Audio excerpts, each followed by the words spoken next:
Steven Tyler, who is just like this spinning top of energy. And he's everything that you would imagine him to be. But here's the thing that's really amazing. To be in your room and to hear his vocals come through your speakers and to look through the glass and see him standing behind your U-47, you go, wow, that's Steven Tyler, you know? He really does sound like that. It's pretty remarkable.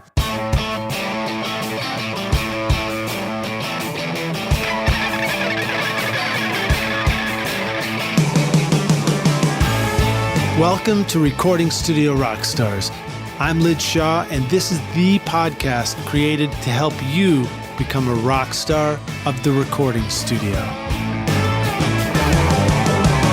Hello, rock stars. It's your host, Lid Shaw, and welcome back to Recording Studio Rockstars.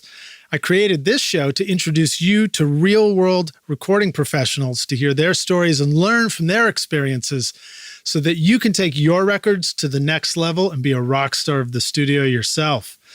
My guest today is Roger Alan Nichols, a producer, recording engineer, rock musician, and songwriter from Nashville, Tennessee. He is owner of Belltone Recording in Berry Hill, where he produces great-sounding rock. In fact, when I recorded my record Skadoosh, which includes the track American Winter on the Mixmaster bundle, I turned to Roger for guitar tones, borrowing the Bogner and the Bassman guitar amp heads for my sounds. Roger started out in Nashville with his band Dreaming in English as an artist, and later moved to production and engineering after Pro Tools made it possible for him to create a professional home studio. He has since moved to this beautiful commercial location at Belltone Recording and records with all kinds of artists. Some of the rock stars that Roger has written for, performed with, produced, or recorded are Paramore, Mixmaster Mandy, Seal, Ryan Humbert, Robin Ford, the Mean Tambourines, the Campaign 1984, Tyler Bryan, and Steven Tyler. Please welcome Roger Alan Nichols to Recording Studio Rockstars. Roger, my man. You know what I'm about to ask you, right? What's that? Are you ready to rock? I'm ready to rock. Awesome, dude.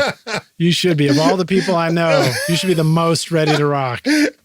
Oh, geez. So, dude, I've introduced you in my way. Can you introduce yourself in your own words and tell us more about who you are and how you got to be here? I mean, you pretty much summed it up. You know, I had a band and been in band since third grade. Tell us about your third grade band. Oh, geez. What was that even like? That was actually starting on that guitar right behind you. See that guitar right there? That little high strung? This one right here? Yep. It's at a high strung now. Nice. So that was my mom's guitar. When I first heard an electric guitar being played by this guy named Jim Hess, I was drawn to it like a moth to fire. I went home and my mom had that guitar my dad had given her for Christmas, and I confiscated it and started learning chords from a guy down the road. You know, I stole my mom's fiddle. Are you serious? And her mandolin. And her piano. And her piano. That is a stunning piano, too. Well, the fact that you can play those things alone well, you know. Well, I faked my way around the piano. There's a lot out there that you guys in podcast land don't know about Lidge, man. He's a pretty gifted individual. Thanks, man. Well, so third grade band, rocking out. With some of my best friends, and we kept it together all the way through my senior year in high school. Same guys from third grade to high school? Mm-hmm. We had a couple of personnel changes, but just the core of us there were four of us that were the core band. We stayed together, and when we were getting ready to graduate, the band was disbanding, and they had a little assembly for the band, a little farewell concert. It was pretty funny. I remember seeing photos of you holding an SG and playing at like in an outdoors show or something. Actually, that was my very dear friend, Dr. Mike Hess. He bought an SG, or his dad got him an SG if he took piano lessons when he was in, I think, junior high. As a matter of fact, it was really funny because it was a beautiful cherry red SG. He wanted to add a pickup and change it to a walnut color. So we refinished that guitar. I kind of helped him refinish it and install the third pickup. We didn't know what the hell we were doing, but it was... So you just stripped the red paint off it? The damn thing. Like, it was kind of brutal, but it turned out quite nice. And Mike was probably the most talented one out of all of us. I mean, he was just an amazing musician and still is. Roger Stone King, who was a very dear friend of mine who just passed away a month and a half ago. he was the bass player, and then Rob Baltzley, who I haven't been in touch with in years, was the drummer. Wow. And so that's kind of where we got our start, And in high school, actually in junior high, is when I started recording. I had a realistic reel that I would start recording stuff on, and some friends of mine, John and Joe Pintai, they're these twin brothers in West Virginia that are good friends of mine too that I still keep in touch with. They're the ones that really turned me on to recording, because these two guys were so obsessed with, they had always had the best hi-fi gear. I mean, that's the thing I loved about those guys. Whatever it was the best. And it always sounded amazing. And we used to go over to their house and they would record us on a cassette deck. And we'd do tape delays and do all this kind of bizarre stuff. And that's what really piqued my interest. And then I got a reel, and then I was off to the races. Nice. Tell us about, I know you also had a whole story of, you sort of got into professional touring pretty early on. Yeah. I toured with stuff, I toured with this company out of Florida that produced bands that toured high schools. As a young songwriter, this was probably the best thing that's ever happened to me. We did 3 to 5 shows a day for 10 and a half months straight. And it was touring high schools. It was doing assembly shows at high schools. And one of the things that we did, or that we had to do, was we had to learn a song or two a week off the top 40.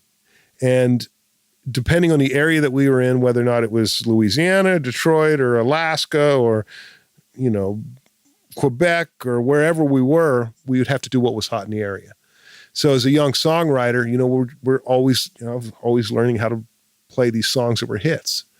And that's kind of fascinating, because now you would just think that something would just be hot in all areas. If it's hot on Spotify or YouTube, it would be hot in all those places. Yeah, and it's not that way, though. Like, I remember in Louisiana, we were playing schools that were 98% black. And we were playing in schools in downtown Detroit that were all leather jackets, So you'd be playing in these schools in downtown Detroit, and they'd want to hear Ozzy Osbourne. And then you'd be playing Louisiana, and they'd want to hear Earth, Wind, and Fire. Interesting. So, we'd have to really kind of pay attention to that. You learn these songs on the road between gigs, or you learn them before you hit the road? Yeah, there were really two things that happened on the road in those early years for me that really helped me understand a lot about songwriting and putting songs together. First being that we had to constantly learn hit songs. You start to identify things in songs that you go, oh, this is why this song's a hit. Yeah. Listen to this lyric and how this works with the chorus, or listen to this riff and how the chorus pays off, or listen to this or that, And then the second thing that happened in 1981, I had my parents co-sign a loan for me for $1,300, and I got a Fostex 4-track. That's awesome. Yeah, it was co-sign a loan for $1,300 for a Fostex 4-track, and it was gigantic. It was huge, and I had this case built for it. I would spend, literally, we'd be on we'd leave the hotel at 6:30 in the morning, and we'd get home at 11 at night. And I would sit up at night or on weekends or whenever I had any free time, and I would write songs, and I would use the 4 tracks to kind of work on arrangements and stuff and guitar parts. And as I started to learn how parts work together and how tones can work together, it was a very interesting period as I look back at it. There's parts of that time period to me felt like a waste, felt like lost years. But some of the stuff that I learned as far as playing those songs and learning those songs, and then having the discipline to work on the 4-track every night or, on the weekends and stuff, even being exhausted, you don't want to do that. But I was so enthralled with that technique, double tracking guitars and trying to figure that stuff out, that I learned a hell of a lot. So this 4-track had the mixer built in and everything. It was just like an all-in-one kind of deal. All in one, yeah. And then if you needed to do a mix, you'd print it off to cassette? Yes, I printed it off to a cassette player. Nice. Yeah, it had a little boom box, I think. I can't remember. It's like 81, and that was a long time ago. How'd you end up in Nashville? Some of the guys that I had met through this company were in Boston, and I was living in Atlanta at the time. I'd just gotten off the road and was living in Atlanta for about 3 years, and was playing with an artist down there and doing some session work, and was going to school and just doing some, just trying to figure out my next step in life. And a couple of the guys that I had toured with were in Boston, and one of them had gone to Berkeley, or a couple of them actually had gone to Berkeley. And they had decided to put a band together, and they said, okay, we want you to play guitar. We're thinking, either New York, Nashville, or LA. We couldn't figure out where to go. And so we decided to move to Nashville. And that was September 1st, 1989. 2 years before I got here.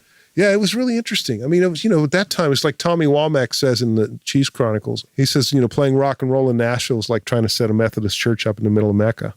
It was, for those of you that may hear this that are in Nashville now and know what the climate's like now, it's considerably different. And it wasn't really until October of 2009 that we got a real taste of what this town could be like as far as rock goes. And that's because Paramore had the #1 rock album in the country and Kings of Leon had the #1 single. Yeah. And now Nashville is like Mecca for rock. This place, there's no competition for this place. LA would like to think they can compete, but there's no way. I mean, the musicianship here in town, the ability to write, the emphasis on writing, the emphasis on recording, the recording arts, the facilities that we have here, the cost of living. LA's a lot of style, little substance in some areas. That sounds a little judgmental. And it just seems like Nashville, man, people get to work, people roll their sleeves up and do it, I remember writing with this female artist, this buddy and I, we wrote 2 songs and demoed 2 songs, wrote them and demoed them in one day. And then the next day we wrote another song and demoed it. And on the third day, she was so exhausted that she couldn't write. She was just like, and we were talking to her like, well, what's it like in LA? She goes, well, it takes about a week to write a song. We hang out some, and it's like, a week? Are you freaking kidding me? Who's paying for that? Who's paying for that shit? Well, right on. Well, so, hey, can you kick us off on the podcast here with an inspirational quote, something to kind of get us psyched up about recording? It's funny, you sent that to me, and the only thing I could think of is in relationships to, with technology the way that it is, with technology providing opportunities for people to record and to write and to create art. The thing that is always in the back of my head is just because you can doesn't mean you should. That, I think, is one of the biggest obstacles right now with music, is the fact that technology has allowed us to create really great stuff, great sounding stuff with no filter. Now, I love that. From an artist standpoint, that's the way it should be. Completely 100%. And the way the business is now, the gatekeepers are gone and everyone applauds that. But the bad news is the gatekeepers are gone. So there's a lot of stuff out there that's really mediocre. A lot of stuff that's put out that should be developed, When you speak of just because you can doesn't mean you should, I immediately think of playlists and Pro Tools. And exactly. Adding, doing more and more and more and more and more and more and more and more and more and more and more without thinking. Exactly. That's what I love. I don't know if we talked about this or not, but Richard Dodd I've gotten to know over the last couple of years, and I just love him. He is such a wealth of knowledge. I call him Richard God. I like to refer to him as Yoda. Yoda. He just has these great insights. The 2 things that he told me a while back that stick with me all the time are Apple Z or undo has replaced oh fuck. Right. It used to be when you sit behind a tape deck, when you hit record, you had to make sure that you knew what you were doing, because if you erased something on accident, there was no recovering it. Right. You might lose your job. Exactly. And the other thing that he said, that which I thought was really interesting, is the way records are made now compared to the way records used to be made. And the way records are made now, we send files around. Like I'll get a track and I'll record a guitar part and I'll make sure it's really nice sounding and full and blah, blah, blah. And then I send it off to someone else and they'll add something. And then whoever, whenever they start to mix it, whoever mixes it, you end up carving the hell out of it EQ-wise to try to make it work in the context of the mix. And the way records used to be made is a band would set up in a room. Decisions were made about placement of amps and mics and so on and so forth. And then the snapshot was taken. And if you soloed the guitar, if you soloed the drums, or if you soloed something, it might sound really shitty by itself, but in context sounded amazing. So it was about the complete photograph as opposed to the individual in the photograph. Now everybody's trying to Photoshop themselves in the big picture. Yeah, everyone tries to take the best photograph possible, or the best selfie. And when it comes time to mix it, it's like, okay, well, shit, what do we do with this thing? Let's carve the hell out of this guitar now just to be able to make it work. Yeah. So it's a different type of philosophy than recording. Well, we should definitely get deeper into some mixing talk here in just a moment too. But before we head over there, how about sharing with us an important failure story for you? Something where it all kind of fell apart, but turned out to be a great learning experience. I looped a console once. You looped a console once? You mean like feedback loop? Yeah, that was nice. Yeah, Anything blow up? Smoke come out? No, almost. I mean, at this school, and they were teaching audio, and I was working with the instructor. His name was Mike Stone, who's no longer with us, and he turned his back for a second, and I went to the patch bay and plugged something in, and then next thing I know, it was like, it was coming through the speakers too. Oh, no. And all I remember is Mike jumping across the room with his hands extended like midair to the patch bay to pull the cords out. And then I got the royal pep talk from Mike. It's like, right. Don't you ever. There's so many failures. I mean, I've had so many failures. As a producer, I think one of the easiest failures to make is to not listen to the artist. That, I think, is a common mistake, especially if you have artistic visions or perspectives. It's easy to go, well, really what you need is this. I have learned the hard way that is not a good thing to do. Right. Or you want to know better. Yeah. It's easy. You want to be good at what you fucking do. You want to be good at what you do, and you want to be able to contribute to the vision. And a lot of times you just stay out of the way and help facilitate the vision. You don't, it's not about contributing to the vision from an artistic statement or having an artistic voice, but it's creating an environment for the artist to find out what their voice is. I've had a lot of failures in that spot because, again, I played in bands and wrote songs and have done stuff, and you sit down with an artist, and it's early on, I think I was probably dismissive of what a lot of artists may have wanted to try to do. Those are huge mistakes. What about engineering mistakes? I mean, you listed the patch bay one, but something maybe that is common that might happen in the process of trying to create records. Also, you mentioned, recording each track like it's supposed to be the big and beautiful thing. Yeah. That doesn't know where the song's headed. I mean, there's so many things. You and I were talking before we started recording this podcast. One of the, I get files and sessions from all over the place. And there's a couple of clients that I know that will send me stuff and it's 24/44. And there's other clients that I may not be so familiar with, and they'll send me something in 48/24. And I've even gotten sessions in 96/20, and it's just like, holy shit, trying to download that stuff takes forever, It's like, you call them up, can you just ship me the hard drive, please? Can you just send an MP3? I've made rookie mistakes of recording stuff at mixed sample rates and then realizing that, oh man, I just screwed up. And the clients in the room looking at you going, how come this sounds like, when you print the mix, it sounds like we're all have had too much cough syrup. Should I tell that story again? I was just telling you.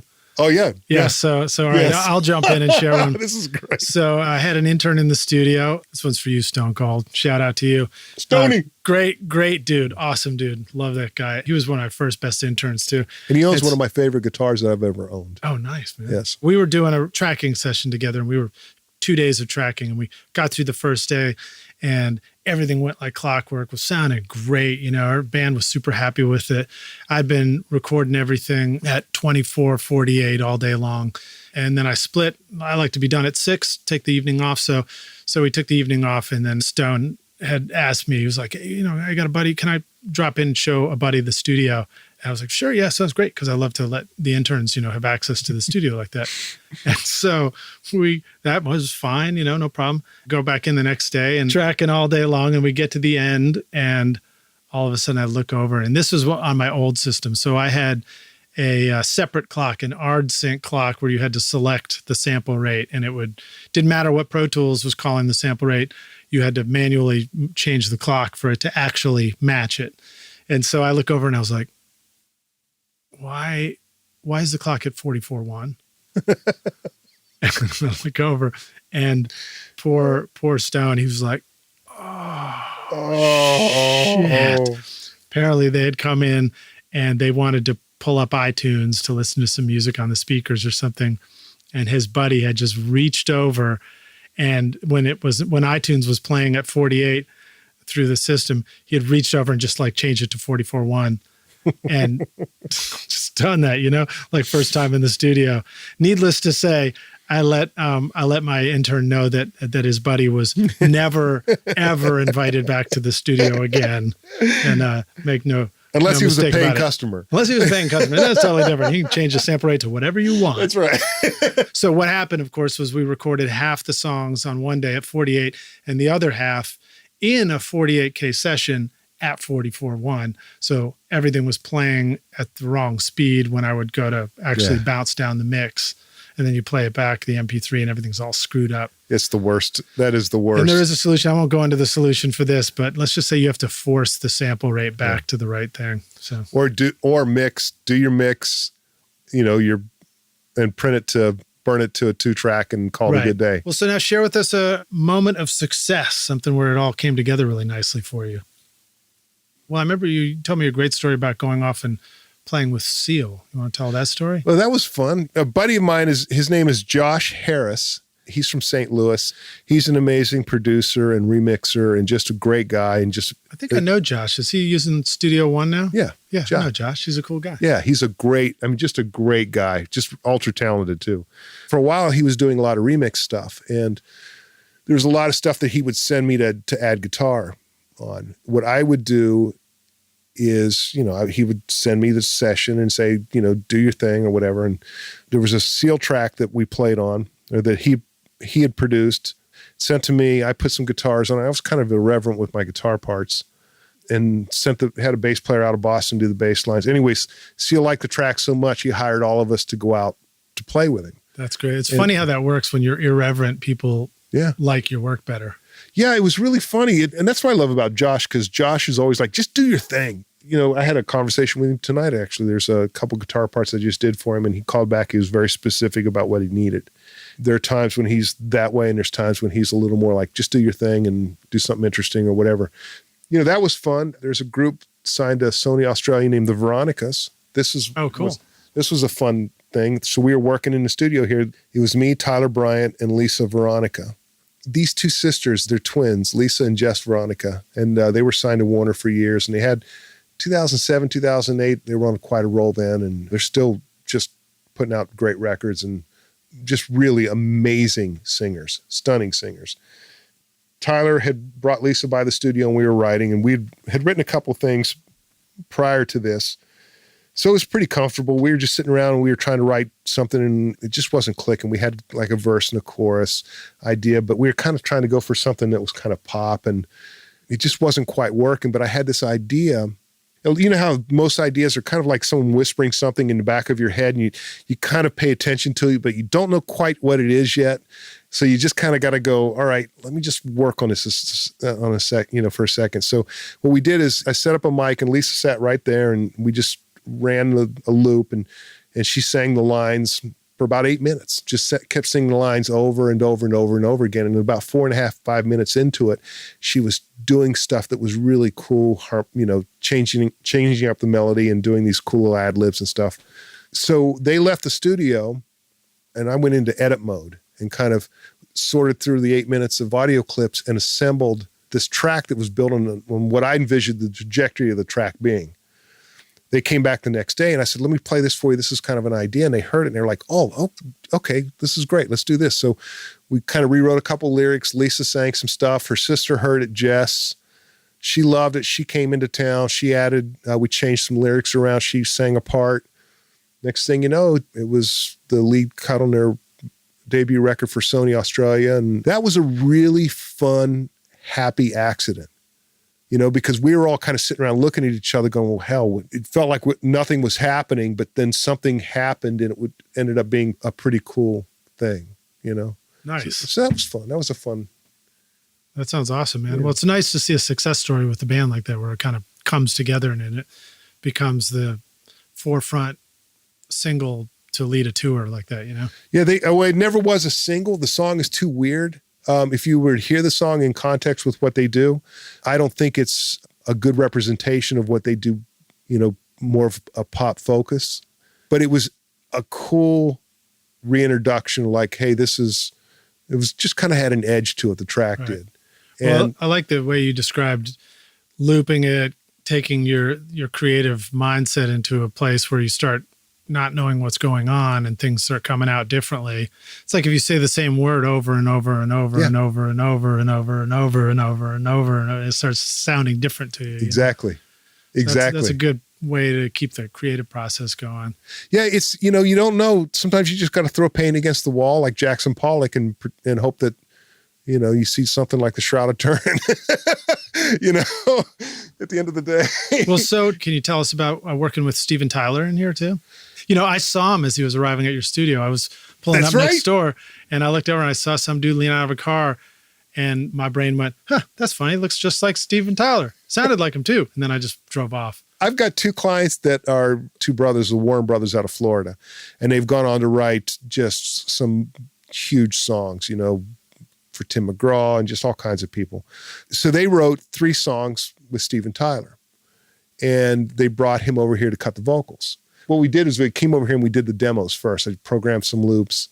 They kind of added some guitar parts, and then Steven sang the vocal, and then we put some harmonies on, and then we sent the files over to Chris Utley at Benchmark, and they brought in Iliad and a bunch of session guys came in and they cut the track and then sent the files back to me, and then we kind of tweaked a couple things, and then I mixed the tracks. But to have him here for 2 days cutting vocals on those songs, we did 3 songs total, was just awesome. Did you guys put scarves on the mic stand? I'll tell you what, man, there's a couple of stories which I can't share them all. I can't share them all, but it's not rated that explicit. I got to tell you though, man, first of all, the energy level in this room, when Brad and Brett Warren come into this room, the energy level goes from about, whatever it's at to 250, because those guys are just on 10 all the time. I mean, it would be worth calling them up and saying, look, I'll give you $500 to hang out with you for the day, because you would be so entertained. Those guys are just unbelievable. So you have their creativity and energy level, and then you have Steven Tyler, who is just like this spinning top of energy, and he's everything that you would imagine him to be. But here's the thing that's really amazing, is to sit here, first of all, to be in your room and to hear his vocals coming through your speakers and to look through the glass and see him standing behind your U-47. You go, wow, that's Steven Tyler, It's pretty. He really does sound like that. It's pretty remarkable. A couple things struck me is how hard he worked. Like he would say, hold on a second, and you could hear him practicing the first line into the song, and he would, be changing his vowel sounds and practicing a couple different approaches, and then he would pick a direction and he'd say, all right, let's go for it, and then he'd step up to the mic and sing. But he worked really hard. Wow. And that was impressive to see. And a guy at his age who really, he doesn't have to do anything. He could just sing Dream On the rest of his life and make more money than most of us could ever dream of seeing. Right. But he works really hard. And then the second thing that really blew my mind is the first day he was here, his assistant was a guy named AJ, and AJ was going, hey, Steven, we got to go. Come on, we're supposed to get out of here by 7. They were going from here down to the arena to see Stevie Wonder. Oh, and nice. Steven actually got up and sang with Stevie that night. But AJ was going, come on, Steven, we're going to be late. And Steven, he grabbed that guitar right there and he's like, oh, and check this out. He's like doing these weird things. And this is another song I'm writing. And he's like playing all these songs that he's writing. And like to he's see like this a kid. It's to see this guy so excited about creating music at 60 plus years old, Rock and Roll Hall of Fame, amazing career. To see him so excited about making music still was inspiring. Yeah, he's like you back when you were younger with your Tascam 4-track. Oh, exactly. Oh, and the other thing too that I thought was really fascinating is you would think he's not paying attention, but he is. Like he'll turn around and go, as you're leaving the second day, it was like, oh, by the way, I can't remember what the exact example was, but the example that I'll use is, oh, in that song, the keyboard player in bar 5 of the first verse, he plays a B minor chord. If you would go to bar 8 in the second verse, there's a suspended B there.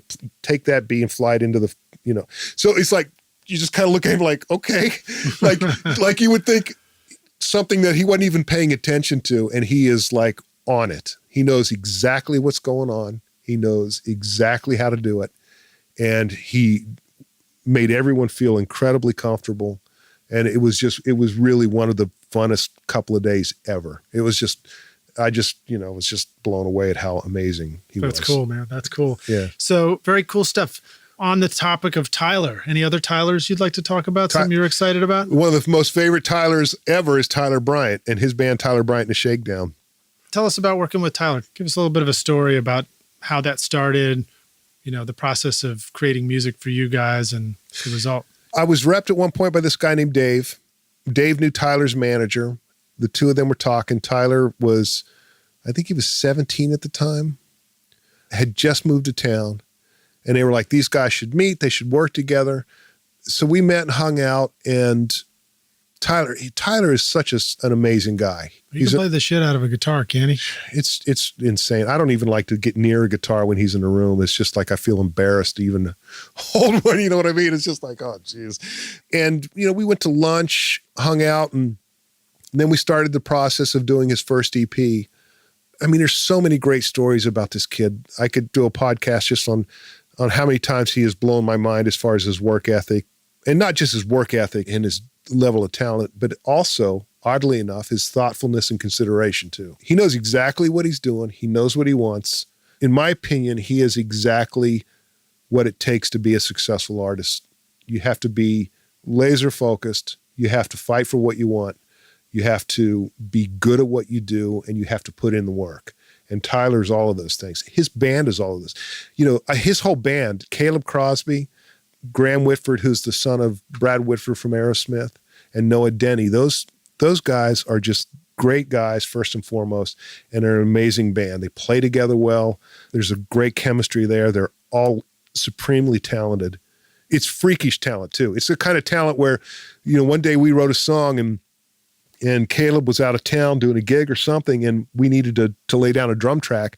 And Noah, the bass player, sat down behind a drum kit and just killed it. I mean, just a stunning drummer, Graham can do the same thing. He can sit down behind a drum kit and kill it. And they play guitar, bass, they all, sing. It's a cavalcade of talent. So what does that mean in the studio when you're recording? Do you think it's important when musicians can play more than one instrument and they understand all the other instruments? Or have you had experiences with musicians where all they knew was their one thing and it was so great as a result of that? I don't think there's a solid answer to that. I really think it depends. Fast rule about it or anything. Yeah, I really think, I think obviously if you play more instruments, it allows you the ability to communicate ideas a little clearer. There's a young band that I've been working with for the last couple of years who are turning out to be quite a great band and are starting to experience some success. They're called Jet Black Alley Cat. Just really a great group of guys, again, talented. They work really hard. And one of the things that one of the biggest hurdles that we've had is developing our communication.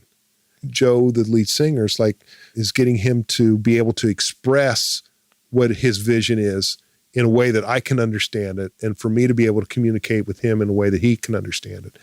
And I think that is the biggest responsibility and hurdle for anyone who's producing something, is to be able to communicate and bring to life those ideas. And that's difficult sometimes. Yeah. Back to Tyler, I did his first EP, and then he did the second one himself with Vance Powell Recording, and Vance produced his third one, which is out on Universal. He came to the studio. It was funny because I think Universal, they were going to do an EP, and then they did the first half of it, and Vance just killed it. I mean, the guy's just... He's pretty good at what he does. On another damn level altogether, and he's a great guy too. So anyways, he killed it. First half of the EP sounded amazing. So Universal said, great, let's do a record. So Tyler came over. There's like a 3 or 4 day window. And Tyler came over one day during that window, and we wrote 3 songs. Just did real quick demos and stuff. Anyways, 2 of them ended up on the record. The first one was the first single, and the first US single.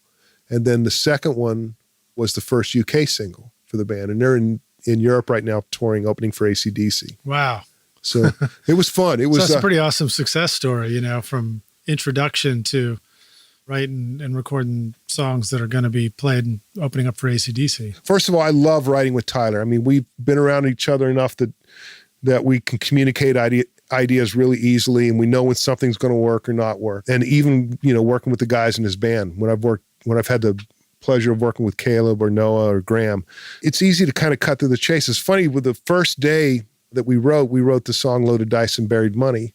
Tyler came over and we worked for probably 5 hours. started a song, then it kind of fell away. Then we came back to this riff and we were like, I don't know, man.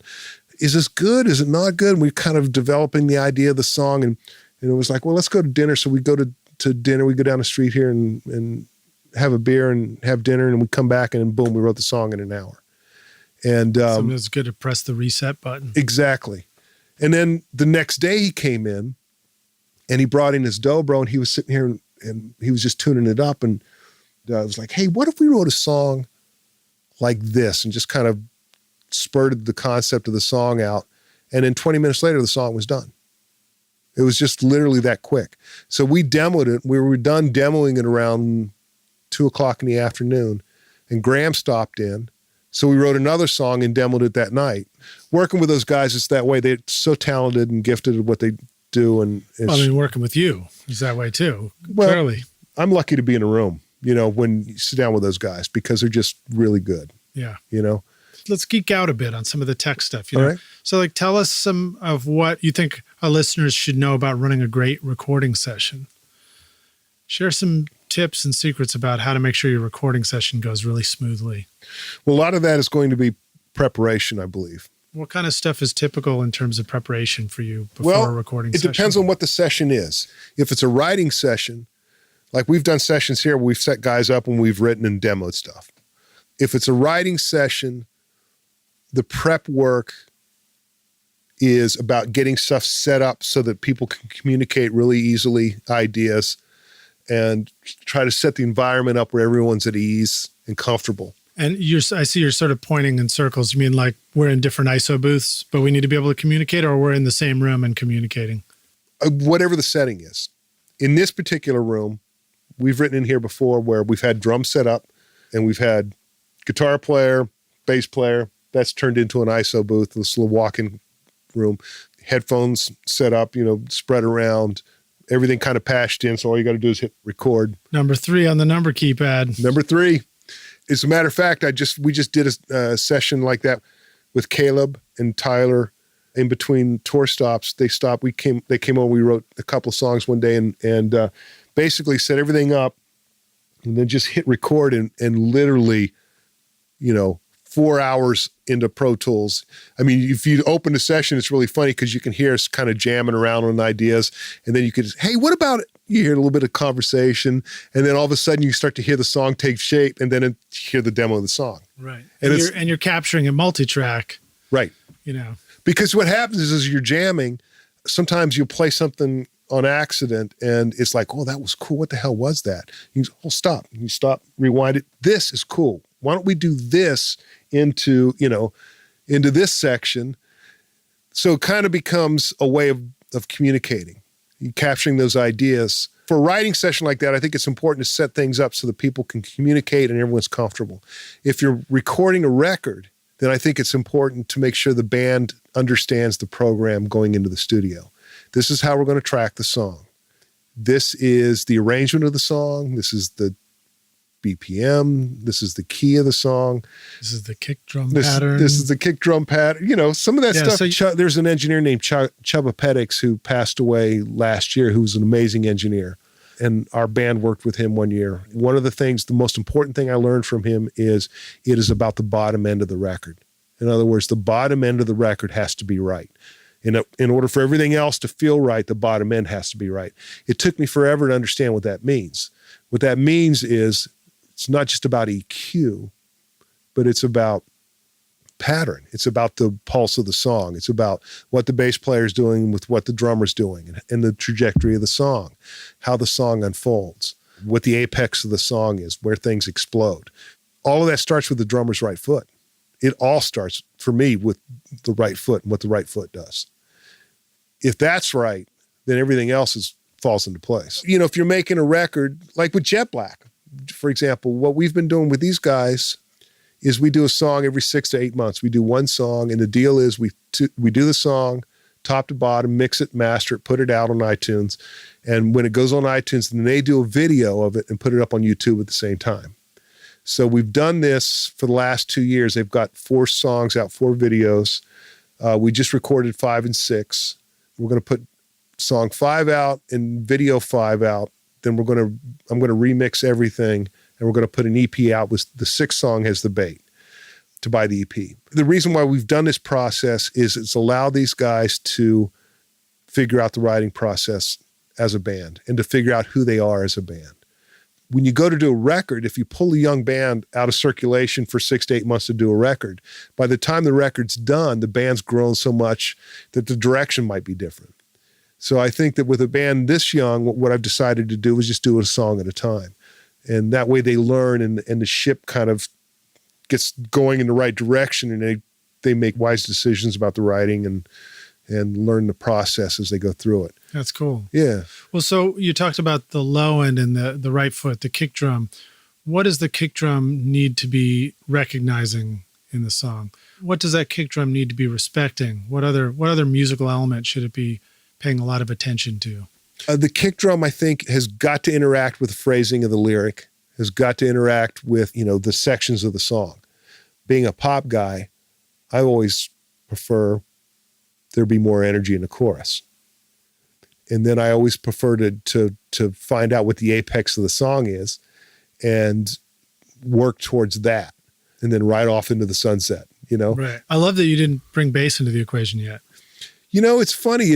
I got to tell you funny, Richard. This is a Richard Dodd nugget of wisdom. We were having coffee one day. I said, Richard, how do you get a good bass sound? He says, well, mate, he says, you start with a good drummer. And I was like, I was thinking in my head, I'm doing the math. I'm going, okay, good drummer means, I'm thinking, the way I'm thinking is a good drummer is going to know what to do with the right foot. He's going to create the space. And, I'm thinking of all this stuff. So I'm like, well, what do you mean? He says, well, if you have a good drummer, then chances are you're going to have a good bass player. And if you have a good bass player, he'll have good gear. You'll get a good bass sound. It was as simple as that. It's as simple as that. He was just talking about who do you book for the session, probably even, I know, man. You book the best drummer in town, you're going to get the best bass player. Exactly. Well, so let me let's go to the top end a little bit. Mm-hmm. Let's stay on drums for a sec. Share some secrets for getting great drum sounds. I'll tell you what, there's a buddy of mine in town named Jeff Brown, who's an amazing drummer, and he's a Ludwig and Dorsey and has a stunning drum collection. He's got like 20 some odd snares, and he's got like 6 or 7 kits. And does he play them at all at the same time? He's like Neil Peart. And what I love about Jeff is he knows how to tune the drums. And I think that is probably the most important thing for anyone who's, whether you're an engineer or a producer or a drummer, or especially if you're a drummer, you should be able to tune your drums. You should know that it's an acoustic instrument. You should be able to pull the tone out of the instrument without sucking the tone out of the instrument, which means you got to know how to hit the instrument. Okay, so wonderful if you've got a great drummer who comes with tuned drums. Mm-hmm. What tips do you have for us when we're the engineer and we're the producer and it's the young drummer and we're on duty to go tune the drums? What do you do when it's your turn to tune the drums? That's a tricky question because I don't tune drums. I could probably twist the lugs to get things to sound a certain way, and I've watched Jeff tune them enough that I could probably go, I know how to, it's a tapping process from lug to lug that, you try to tune it that way. Find one lug that sounds like if you tap it, it's a little different pitch. Right. Then to bring that into correspondence with the other lugs. And I know that various heads, cause the drums to sound different. I personally like things like darker cymbals, darker crash, dark ride, bigger hi-hats, because what it allows you to do is it allows you to open the overheads up without taking your head off, which I think gives the track more excitement when you go to mix. Darker cymbals or darker mics? Darker cymbals. To me, it's about the source, starting at the source. Right. And then I like smaller kits. I'm not a fan of, 42 toms. It's, I did a record on this band where the drummer had 2 kicks and a bunch of toms and stuff. And when we started the rehearsal, I had him get rid of all that stuff. He had a snare, a kick, and a hi-hat. And he was so like a fish out of water trying to figure out what to do. But by about 2 or 3 days into it, he got it. It was about making the song feel great. And if you couldn't do it with those 3 items, then you shouldn't be sitting behind a kit. And this is something you're not trying to figure out in the studio on the clock. This is something you work out before you get to the studio, pre-production. Yep. Here's the deal is I think that there's a responsibility that the musicians have and the producer has And that responsibility is to show up prepared or show up expecting to pay, because you don't show up unprepared and then expect the studio owner or whoever's flipping the tab to go, oh, sure, no problem. You guys just take your time and figure this out. You know, that's what labels do. Let me pick up the slack for you. Yeah, don't worry about that. We'll just listen, I'll tell you what, guys. Don't worry about the cost. I don't want you to put it on your credit cards. I'll put it on my credit card. That's right. You hire a plumber and the plumber shows up and goes, you know what? This is a really shitty plumbing job. So I'm tell you what, I'm going to make it right. And I'm not going to charge you because whoever did this before really messed this up. So I'm just going to do this for free and it'll be right. And if you ever need anything, call me. You know, it doesn't work that way. You show up, you walk in, session starts, the clock starts, you go to work. When you leave, you pay the bill. You said shitty plumbing job. It's frustrating when you as the band and the artist show up at a studio and the studio guy's just getting stoned and not ready and going slow and taking a long smoke break or whatever, you know, and that is equally frustrating. It's like, what are you doing? You know, at the end of the day, you got to create an environment where everyone's happy to work and everyone's excited to be there and everyone's having fun. Yeah, I don't mean to diss on anybody who wants to get stoned, take smoke breaks and go slow in the studio. That's fine too, as long as it's what everybody's on the same page for. If everyone's on the same page, that's what counts. You got to create an environment where everyone feels excited to be there and ready to work. Because, you know, even in doing all the preparation work, is all the pre-production work and understanding how the song's going to go down, there's still an element of discovery there. There was a producer named Tommy Sims that we worked with. He's an amazing writer also. And the one thing that he taught me was, he said it in one phrase and it was like a light came on. And what he said was, man, you just got to capture the moment. It's about capturing a moment. And it was just like, you're absolutely right. You know, yeah, you put the mics up, but we're people playing instruments and there's something that happens and sometimes it's a mistake and it's awesome. And if you capture it, that's awesome, you know? Yeah. I remember noticing that when I was first learning how to do tracking sessions, for example, it felt like, not like a house of cards, because that doesn't sound stable, but like this magical balancing act where you get everything, all the gear going, everything's sounding great, the band's getting hot, and you just take a snapshot right at that peak, right? Yep. Where they hit the best take. Yep. And you got it. Yep. And you're done, you know, and you can keep going after that. And usually it comes down off that peak and it's not so good anymore. But as long as you grab it at that one moment where it all just comes together beautifully. Yeah. And that's a really satisfying feeling, you know. You know what I found too is, I've used this a few times, when you've noticed that maybe a band or a player's thinking too much about the part and just saying, all right, we got it. We have exactly what we need. Hey, let's just do a couple of passes for fun now that we have what we need.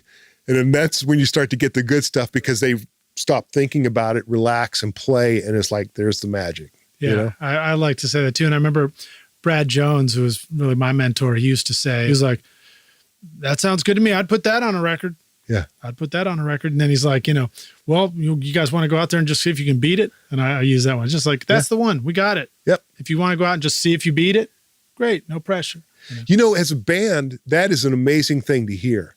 That is a game changer as far as a phrase goes, because subconsciously you just kind of go, oh, thank God, you know, and you give yourself that freedom to, if you're going to continue doing passes, fuck around and experiment, you know? And that's when sometimes some real magic happens.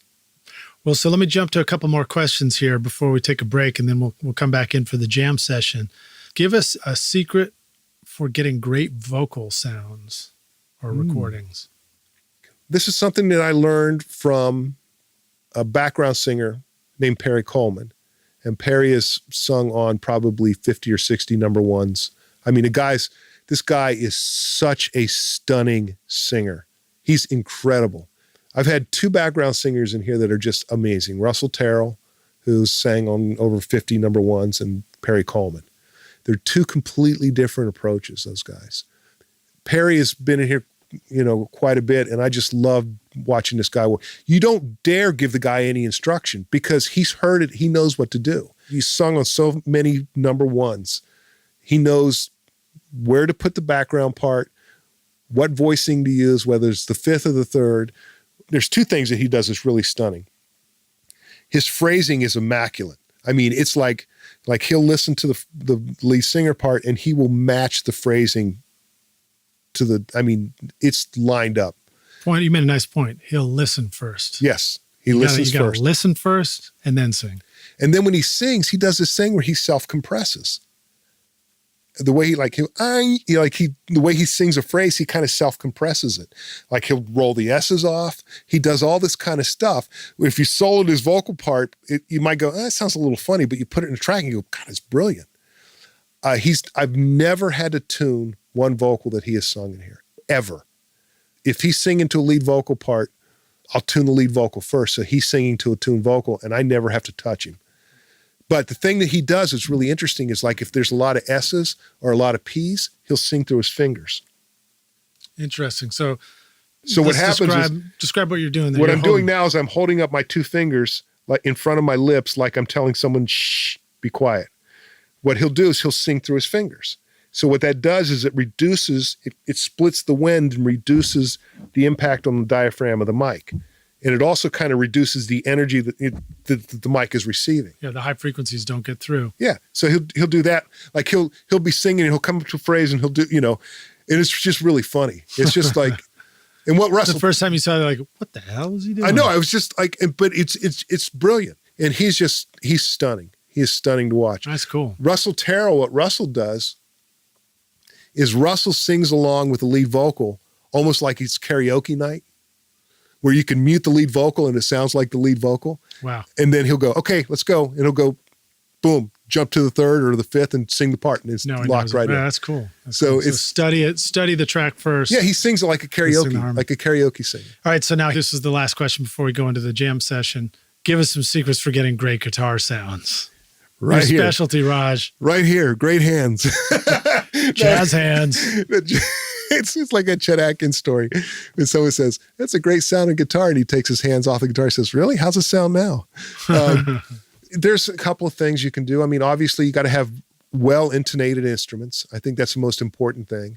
You don't necessarily have to have heavy gauge strings, but I found that heavier gauge strings allow you to dig in a little more and keep the intonation in line. It also pulls on single coil pickups. It pulls heavier tones out, and it sounds like the tone has more weight to it. So if you have like my Stratus 11s on it, it's all my guitars are at least 11s. I have found that they're easier to intonate that way. The pitch is better. Did you ever hear the story about this? May be a common story for a lot of touring guitar players, but the one about Stevie Ray Vaughan. Yeah, he would start. You want to tell about his changing the gauge? Yeah. Yeah, no, go ahead. Well, I mean, and I don't know how I know that he used 12s, but I don't know. Yeah, but he would work his way up to 12s. He'd start the tour. I don't know if they're like 8s or something, 9s, but he'd start on a light gauge string, and then he would build up his strength on tour, and he'd end up with the heavier 12 gauge high E string, so heavy gauge, but amazing guitar tone. Again, it goes back to your ability to pull the tone out of the instrument with your hands and I think the most important part of the equation, overlooked, is the right hand. If you're a right-handed guitar player, is how you attack the string and how you hold the pick and how you pull the tone out of the instrument. Because if you look at someone like Billy Gibbons, who gets the fattest guitar tone in the world, guy uses 8s. I mean, he uses such a light gauge of string. And you would think, how the hell is he, but again, it's his hands and how he has stuff dialed in. But you can't dig into an 8. You can't dig in. You got to be real polite. You got to be polite and conscientious and somewhat respectful. The other thing is to have great sounding amps. There's a reason why some amps cost $2,500 and others cost $400. And you can hear that under a microphone. The biggest misstep with a lot of guitar players is they use too much saturation. And right. They feel like that's going to give them a bigger, nastier sound. And depending on the part and the song, it might very well do that. But if you're stacking guitar parts, if you're planning on stacking guitar parts, you can get a bigger overall. I found personally, you can get a bigger sound if you err on the more cleaner sound and then stack those parts. But you take a player like Reeves Gabrels, who uses so much gain at times, but he knows how to use that gain where the notes still are articulate and not smeared, and the instrument still has weight and it doesn't sound, I guess smeared is the best word I can think of. Yeah. This is going to sound crazy, but my analogy of too much saturation in a guitar tone is like the guitar player, it sounds distorted, but it's really kind of quiet.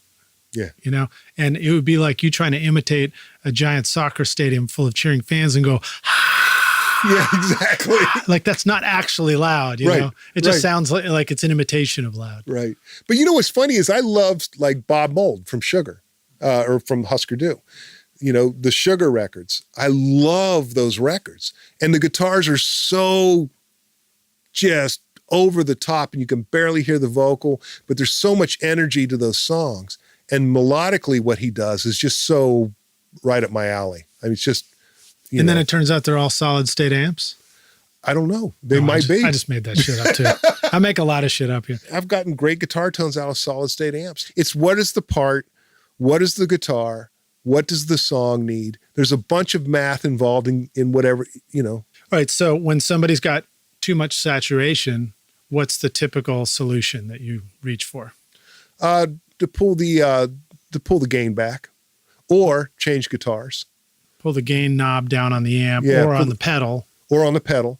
And how often do you just remove the pedals? I mean, I'll have bands come in and I'm like, are you going to be using all those pedals on this song? Let's see what happens if we just plug you straight into the amp. Or let's go through the one gain pedal and straight into the amp. You know, again, it depends on the player. I don't like, you know, what's funny is if I'm doing a track, I'll go to a pedal as a last result. I try to lean on the amp and the mic placement and the mic and the guitar. I try to lean on that and the hands to try to determine, because as I'm building a track, I'm thinking about the part. Right, but the young band comes in and he's got this beautiful pedal board that he's using for his live gig, you know, because they've been playing live shows. Right. And so sometimes, I mean, I find it can be helpful to like, let's skip some of that stuff, or let's, you know. Well, you know, the question I always ask a guitar player, if I'm recording a guitar player and we're going through amps and I've got amps stacked up and we're plugging in, it's like the question I always, how does that feel?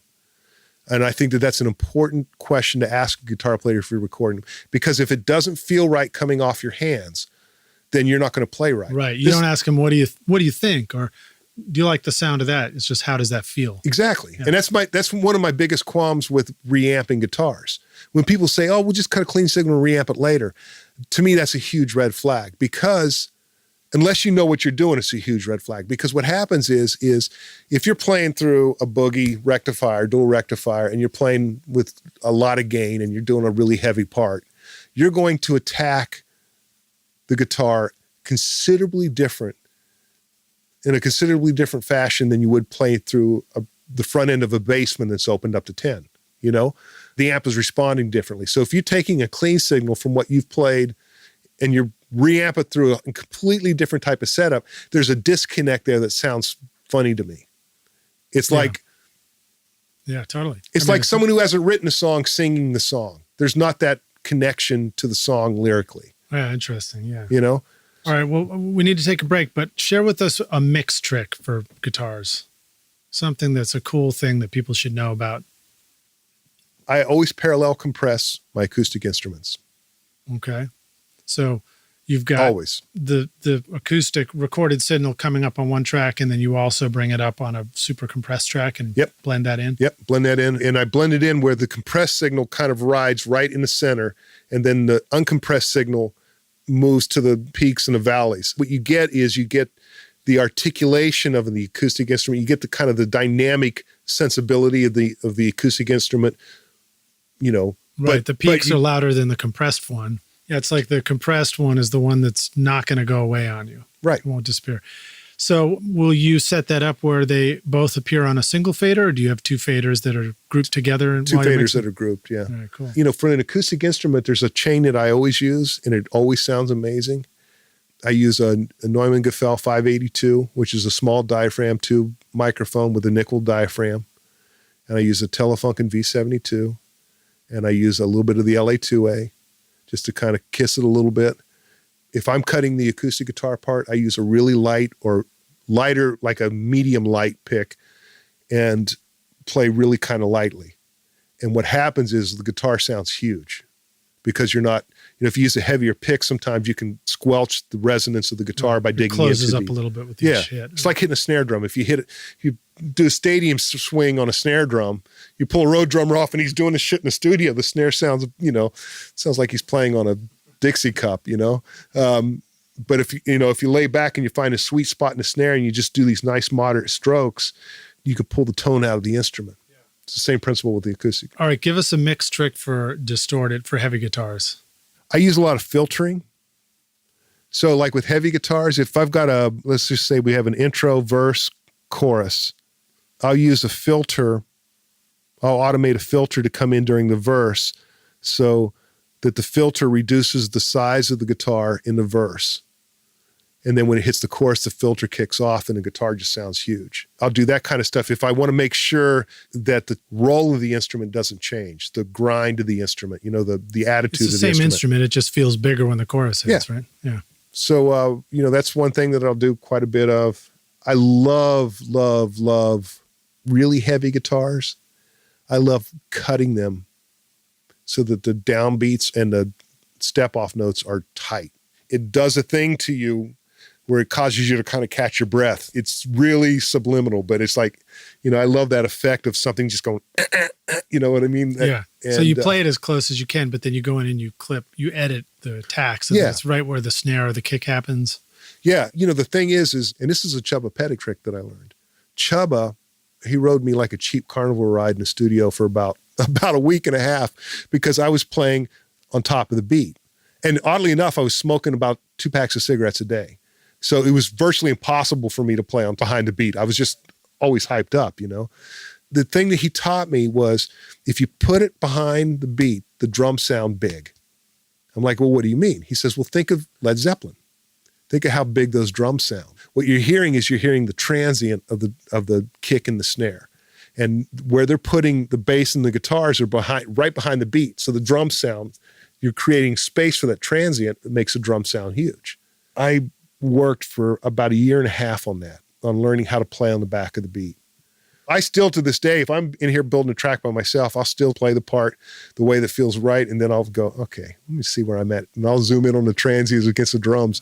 And 90% of the time it's on the back of the beat, which is, it's taken a long time to learn how to do that. Yeah, now you know what it sounds like. Not that every song needs that too. If you want to add energy, then you're going to want to play a little bit on top of the beat, But biggest nightmare for me is hearing a guitar player racing a drummer to the end of the song, Right. That's the thing that drives me crazy. Well, awesome. On that note, I think we'll take a break and we'll come back in for the jam session. But before we do, rock stars, just a reminder to you once again, if you can find all the show notes for this episode. We'll have links to Belltone Recording and Roger's music. That will be at rsrockstars.com and just search for Roger Alan Nichols right there and it'll take you right to it. And if you're on the iPhone, you can just pull up the podcast app. You'll see the logo there for this episode. Click on it. There's the show notes. You can click right through. And we'll be right back in a minute for the jam session. Hey everybody, it's Lid Shaw, and I want to thank you so much for listening to this episode of Recording Studio Rockstars. I really appreciate you, and I really appreciate your time. And as a way of saying thank you, I've created a special mix tutorial just for you, Rockstars, totally free, called the Mix Master Bundle. With it, you get over 2 hours of detailed videos watching over my shoulder as I mix a song in my studio. Plus, I give you the free ebook that explains how I recorded the tracks. And you get downloadable multitracks so that you can practice your mixes, including the Pro Tools session file, using nothing but stock plugins in Pro Tools, all of which you would find in any other DAW, whether you're on Logic or Studio One or Reaper. Maybe you're struggling with trying to improve your mix technique, or maybe you just simply don't have access to multitrack files or can't record a full drum set in your studio. I wanted to give you a chance to create your own mixes from full drum kit, bass, and guitars recorded in my studio. The song is called American Winter, and it's off my instrumental record Skadoosh, and it's all available for you totally free right now. All you need to do to get it is text Mix Master Bundle to 33444, and I'll send it directly to your email. Again, that's Mix Master Bundle with no space to 33444. 444, or you can go directly to mixmasterbundle.com, enter your email, and I'll send all the files directly to you. Thanks so much, rock stars. We'll see you guys in the jam session. Cheers. Hey, rock stars, it's Lid Shaw. We're back here at Recording Studio Rockstars with my guest today is Roger Alan Nichols, and we're just about to jump into the jam session. Roger, my friend, are you ready to JAM? I am ready to jam. Awesome, dude. When you were starting out in recording and music, what was one of the biggest obstacles that was just holding you back? How things were done, how a part was played. When I was learning how to play, we'd take a needle of the record, put it on, listen, play, needle of the record, on, listen, play. There was no YouTube demonstration of how to play the chord voicing or how to connect these devices with this. You had to find the local hot shot at the music store, ask him how it's done, or observe it, or just sit down and develop your ear. Interesting, yeah, because that's what I was going to say. You really had to train your ear, though. And of course, the outcome is you really know what the hell it sounds like. Exactly. And when you make that sound, you know if you're making it sound right or not. Yeah. If you just learn how to hook things up, you might know how to do something that's supposed to construct the sound, but you might not quite hit the mark and wouldn't necessarily know it. There's something to be said about, being able to hear a song go, I know what those voicings are, I know what those chord changes are, because your ear is developed to that point. And also, when you're producing an actual record with an actual band, there's no YouTube video to go with it. No, there's not. Yeah, you're right. There's absolutely right. All right, so how about some of the best advice you received? I mean, you shared a lot already. What was some great advice starting out? This is one Richard Dodd shared with me a couple of weeks ago. You know how you can... Come on, do it. He's brilliant. Do you know how you can increase the processing speed of your computer? I don't. Learn to type better. Okay, all right. So just like be faster doing what you're clicks. doing. Yeah. I think the best advice is to shut up and listen and observe. Well, I mean, the keystrokes thing, that's brilliant. That's great. I mean, a lot of people need to know that it's learn your freaking quick keys. All right, so how about a recording tip, hack, or secret sauce, something that our rock stars can use right now making their records in their studios? Well, right now it's all about volume, obviously, and that's not everyone's cup of tea. I like to think, instead of dynamic range, I like to think of scene changes. Mm-hmm. And I think that that's an important thing to think about, is the verse has a whole different scene than the chorus, and the bridge has a different scene than the chorus. And this, there's again, the thing that I always go for, the word I always use is the trajectory of the song. Any good tricks for easily making scene changes? Sometimes I feel like I want to make a scene change, but everything's so one adjustment at a time with my clicky mousey that I have to do 12 things before I have something that's a scene change that I can then decide if I even like it. Yeah. It's like if you were at a party and everyone was talking and no one was listening, it would just be fucking chaos. And, the verse, there's some people that aren't talking. The chorus, maybe there's a few more people. It's really about what's being played, not what's being played. And tone changes, voicing changes. For example, if you're playing a verse, maybe, and you're using, let's just say, for lack of better terms, you're using open first inversion voicings, or as they call them around here, cowboy chords or whatever. You go to the chorus, maybe you change the inversions to give the chorus a different feel.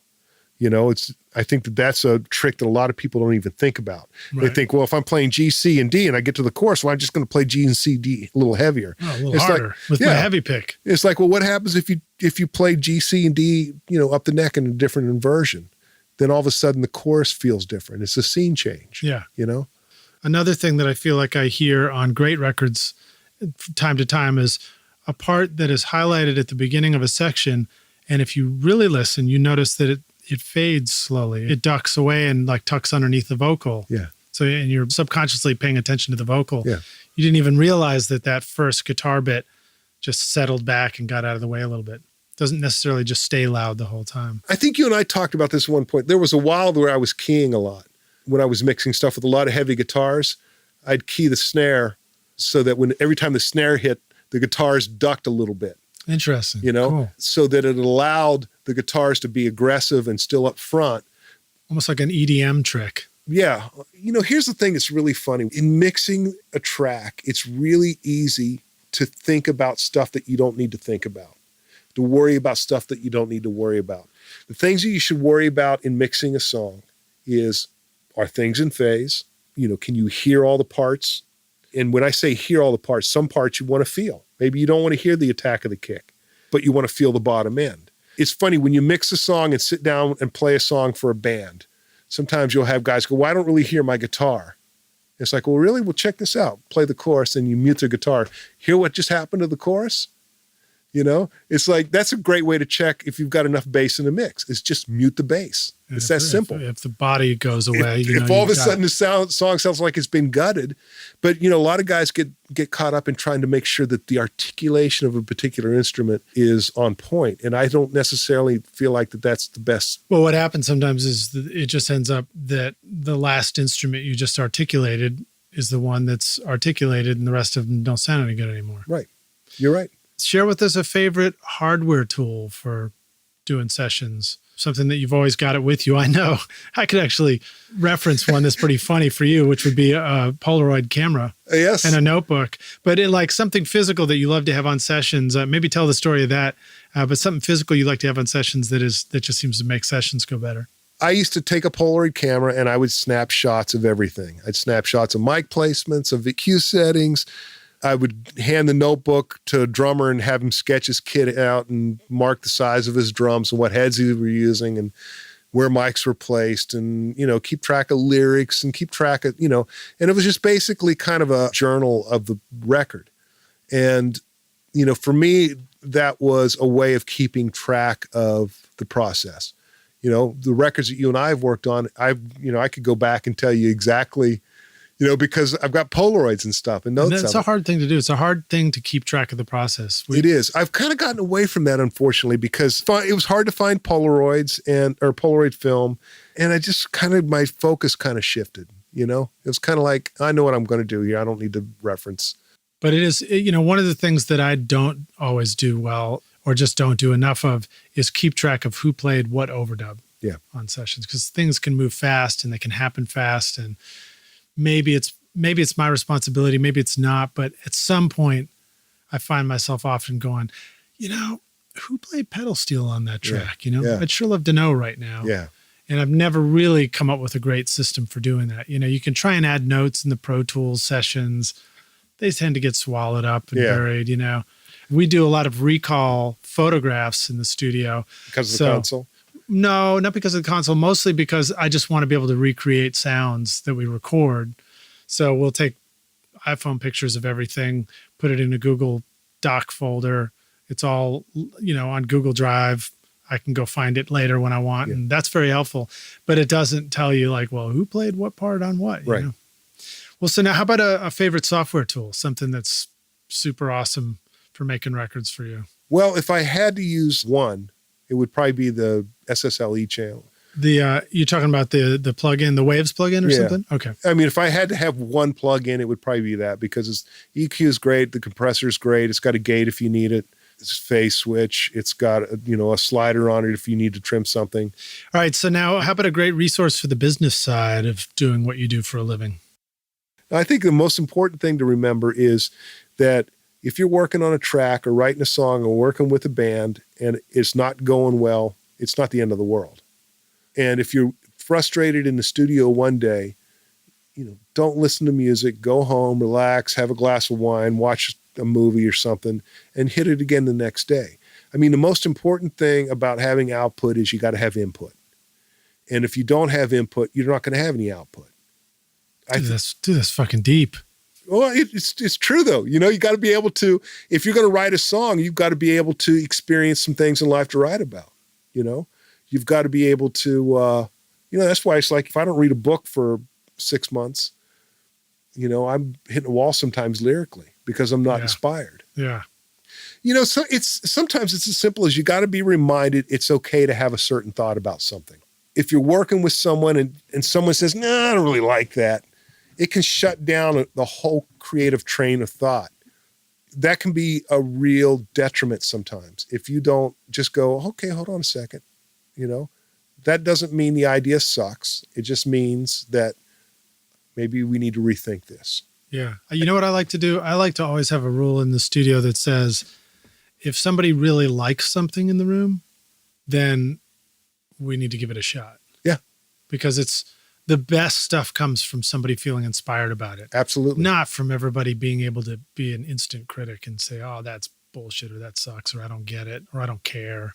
Yeah. Because that's easy. Yeah, that's easy. And that's a lot of times it's the root of another problem that has nothing to do with music. It's either insecurity or dismissiveness based on politics. I mean, who knows why?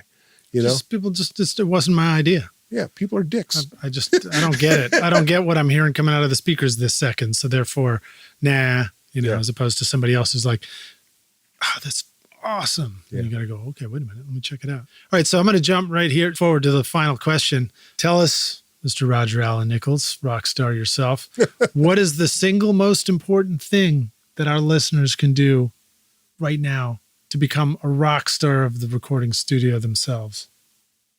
To realize that you probably don't know how a lot of it's done. It's really easy to be in a situation, in a conversation with people, and feel like that you have to validate what you're doing with a false sense of knowledge. It's okay to not know how to do something. It's okay to ask questions. It's okay to be curious about stuff. It's okay to go on YouTube and watch a video about it.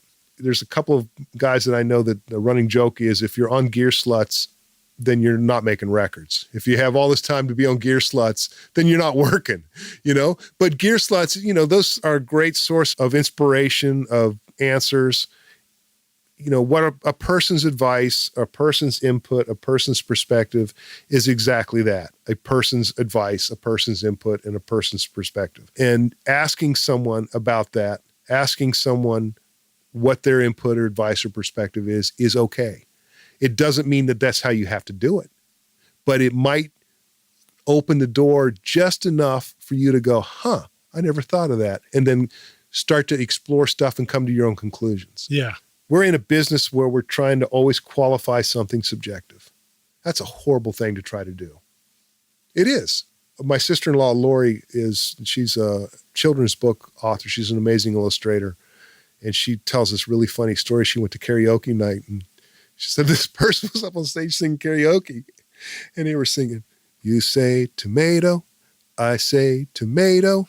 You say potato, I say potato, tomato, tomato, potato, potato.